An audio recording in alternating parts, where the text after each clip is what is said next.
The Color of Magic is Discworld #1 by Terry Pratchett, and I gotta say I love this book. I've heard so many things about Discworld. I've seen, booktubers talk about it all the time. My favorite booktubers read them. I saw a bus driver reading one time, and I've always been interested in checking it out. I think I have a couple in the pile over there.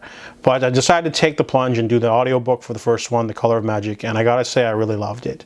This has a very similar tone. It's very light and funny and satirical in the vein of Hitchhiker's Guide to the Galaxy. We're following a grubby wizard. When you think of wizard, you think of Gandalf, tall, majestic, got a cool staff, can use a sword, no spells, he's awesome, he's an adventurer. He's so cool and awesome. But what if you get the opposite? What if you do the exact opposite? You get a grubby little cynical no magic wizard called Rincewind.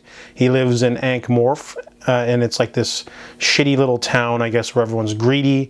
However, a tourist comes in named Twoflower. He's a simple clerk from a different empire that has a lot of gold. So he's walking around with pocket money, but to them it's a fortune, so he's in danger.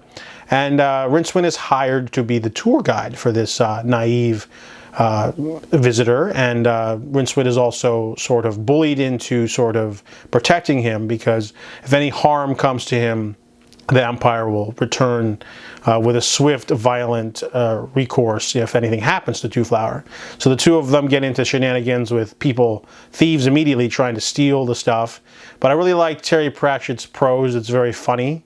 There's a lot of banter, and the characters are exaggerated to the funniest that you can.